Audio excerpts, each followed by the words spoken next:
Ebola Chrono Plus avec Adiatua Yassal.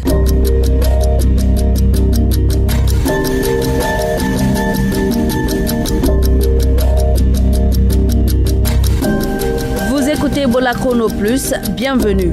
Aujourd'hui, gros plan sur le VIH-Sida. Vous suivrez tout au long de cette émission des explications sur ce qu'est le VIH-Sida, un reportage sur le faible taux d'utilisation du préservatif dans une ville minière de la Guinée. Également dans cette émission, le portrait d'une jeune femme vivant avec le VIH. Et pour finir, Dr Guilavogi Foromo, responsable de l'unité de prise en charge au programme national de lutte contre le sida, nous parlera de la prise en charge des malades du sida et de la prévalence du VIH-Sida en Guinée.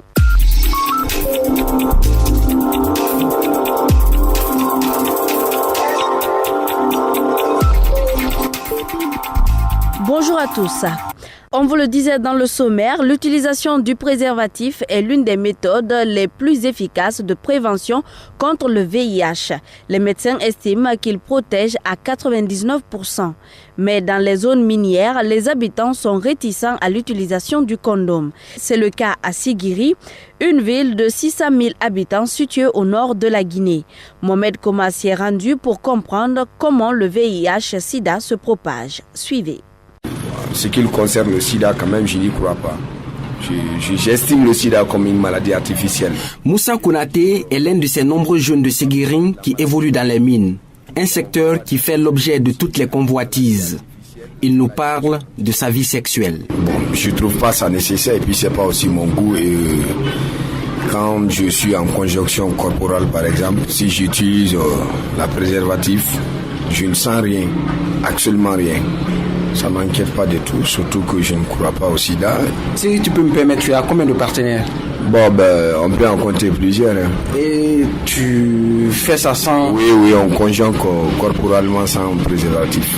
Et tu n'as pas peur? Non, je n'ai pas du tout peur. Selon le dernier rapport de l'enquête démographique de la santé, 42,3% des prostituées vivent avec le VIH. Malgré ce chiffre qui fait froid au dos, des jeunes de Séguiring mettent le condom de côté.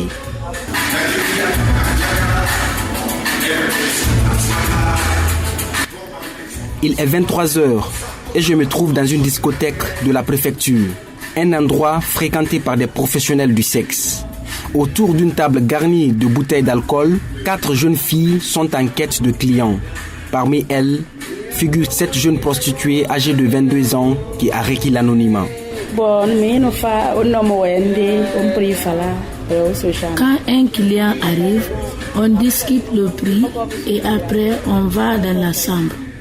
Et quand il me donne mon argent, on peut commencer le rapport sexuel. Certaines clients n'utilisent pas de préservatifs. Pour cela, je les demande de payer entre 500 000 et 1 million de francs guinéens. Mes parents pensent que je suis au Mali à Bamako dans le commerce. Ici, je me débrouille pour les envoyer de l'argent. Parce que moi, mon maman me pauvre. Ici à Séguiring, peu de gens optent pour le dépistage volontaire de la maladie. Le docteur Aboubakar Sidiki Djané est le médecin-chef du service de médecine générale à l'hôpital préfectoral de Séguiring. Nous avons dans notre carnet 116 qui sont recensés, qui sont suivis régulièrement ici. La plupart des gens qui viennent, c'est au cours d'une autre maladie qu'on dépiste. Mais volontairement, c'est rare. Malgré toute la sensibilisation, les gens se cachent, ils ne veulent pas venir. Mais les cas, ceux qui viennent pour le dépistage volontaire, c'est très rare ici à Sigiri. Selon une récente étude réalisée en janvier 2014 par une agence américaine, plus de 5000 personnes ont trouvé la mort à cause du VIH-Sida sur plus de 118 000 cas positifs notifiés en Guinée. Mohamed Koma, Ebola Chrono Plus, Séguiring. Si certains citoyens de Sigiri refusent de croire à la maladie, le monde entier, quant à lui, se bat pour l'éradiquer. En Guinée, les derniers chiffres montrent que 130 000 personnes vivent avec le VIH. Ba Mohamed a rencontré une jeune femme qui vit avec le virus depuis près de 15 ans. Suivez son histoire. J'ai décidé de faire mon test. Je suis allée, je me suis présentée. Ils m'ont donné rendez-vous.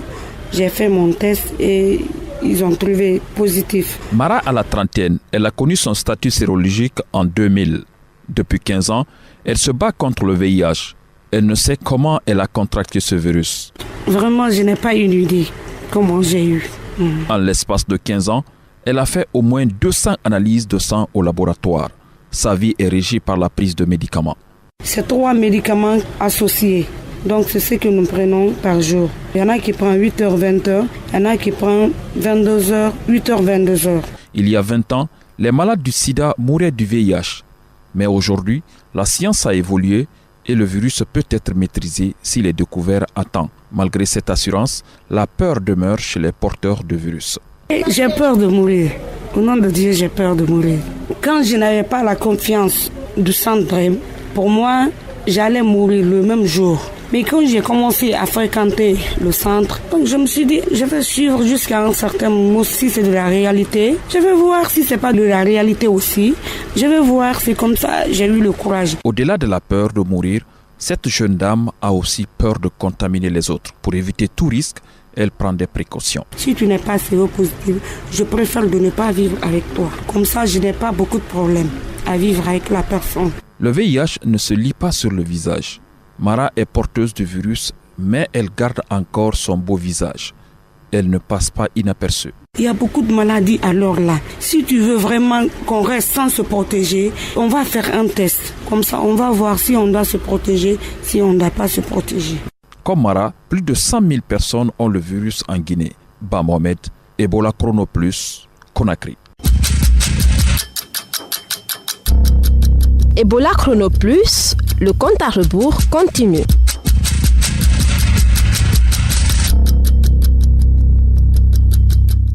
Korkaba, vous êtes notre journaliste spécialiste des questions de santé. Dites-nous d'abord, c'est quoi réellement le VIH-Sida ? Alors, VIH veut dire virus de l'immunodéficience humaine. C'est un virus qui cible le système immunitaire et l'affaiblit progressivement. Alors, une fois que le système immunitaire est affaibli, l'organisme devient sensible à un grand nombre d'infections et de maladies que l'on peut combattre normalement avec un système immunitaire qui est sain. Au bout de 2 à 15 ans, ça dépend du cas, cette infection à VIH atteint un stade très avancé qu'on appelle le syndrome d'immunodéficience acquise, en abrégé SIDA. Comment on s'infecte par ce virus ? Le VIH se transmet lors de rapports sexuels non protégés avec une personne infectée. Il se transmet aussi lors de l'utilisation de seringues ou d'aiguilles ou d'autres instruments pointus ou tranchants qui sont contaminés, ou bien encore par une mère infectée à son enfant pendant la grossesse, l'accouchement ou l'allaitement. Un autre moyen de transmettre le virus, c'est lors de la transfusion sanguine faite avec du sang contaminé. Heureusement que tous ces modes de transmission-là du VIH peuvent être évités. Alors, tout à l'heure, vous disiez qu'il faut des années pour arriver au stade de sida. On se demande comment peut-on savoir qu'on est infecté par le VIH et quels sont les signes ? Le seul moyen, je dis bien le seul moyen de savoir si on a le VIH ou pas, c'est de faire un test de dépistage. En principe, tout le monde doit faire ce test-là pour connaître au moins son statut sérologique. Mais malheureusement, seulement 51% des personnes infectées par le VIH connaissent leur statut. Donc, lorsqu'une personne est contaminée par le VIH, dans environ la moitié des cas, des signes cliniques peuvent apparaître pendant le mois qui suit la contamination. Il peut y avoir une fièvre de plus de 38 degrés. On note aussi une apparition de ganglions lymphatiques. On peut noter une pharyngite, une éruption de plaques rouges sur le corps et le visage, un mal de tête, et des douleurs musculaires, un mal de ventre, une diarrhée, des vomissements. Mais il faut préciser que ces signes-là ne sont pas spécifiques de l'infection par le VIH. Mais à quel stade peut-on savoir qu'on a le virus ? Justement, j'en viens après ce stade de la primo-infection, on l'appelle primo-infection, c'est-à-dire le premier mois, le mois qui a suivi l'infection. La personne qui a le VIH ne ressent aucun symptôme, alors que le virus continue de se développer dans son organisme. Le seul signe est la présence de ganglions lymphatiques pathologiques, sans localisation précise, je l'avais dit.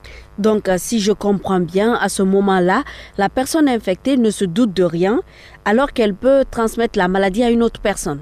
La réponse est oui. Ce n'est qu'après cette phase sans symptômes que commencent maintenant à apparaître des signes témoignant de l'affaiblissement du système immunitaire. Vous vous souvenez que je vous ai dit que le virus affaiblit le système immunitaire. Donc c'est là où on va commencer à voir des signes comme une fièvre qui est modérée mais qui persiste. On verra aussi chez la personne des sueurs nocturnes. La nuit, la personne peut se lever avec de la sueur. On note une perte de poids, une augmentation maintenant du volume des ganglions dont on a parlé tantôt. On peut voir aussi l'apparition d'une diarrhée et puis l'infection de la peau. Et d'ailleurs, c'est au stade avancé de cette phase-là que des complications graves apparaissent.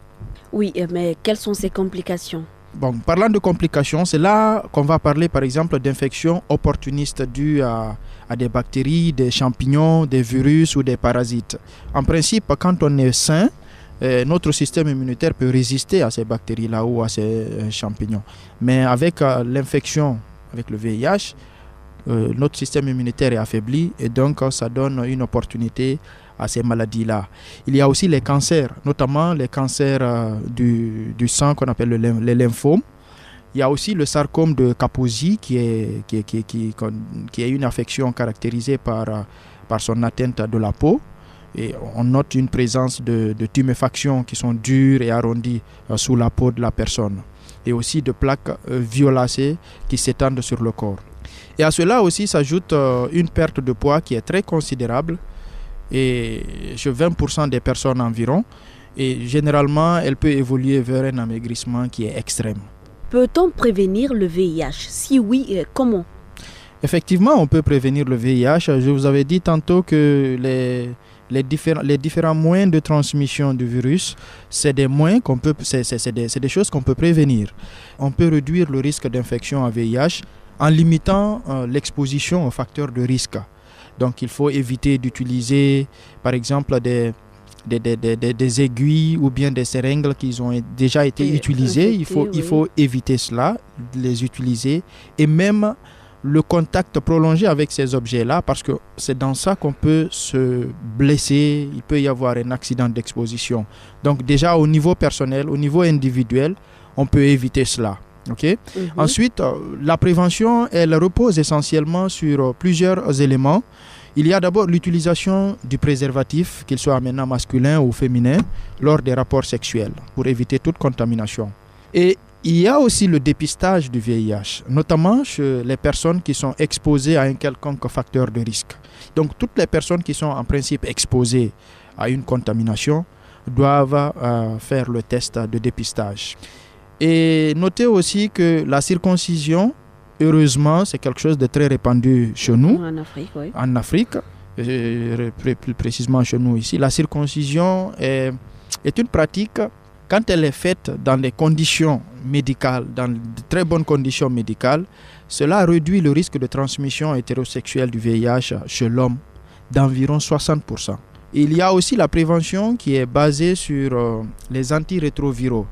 Il a été prouvé que quand une personne séropositive est soumise à un traitement efficace, le risque de transmission du virus à son partenaire sexuel qui est indemne peut être réduit de 96%. Donc voilà aussi l'importance de suivre un traitement. Et puis il y a aussi l'élimination de la transmission mère-enfant, parce que je l'ai dit tout au début, une femme qui est enceinte mais qui porte le virus du VIH peut transmettre ce virus-là à son enfant.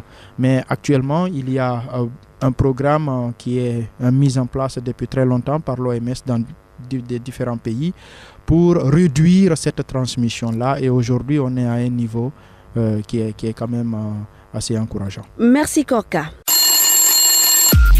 Pour toutes vos questions sur Ebola ou la santé, appelez-nous au 624 19 78 64. Ebola Chrono Plus, l'invité du jour.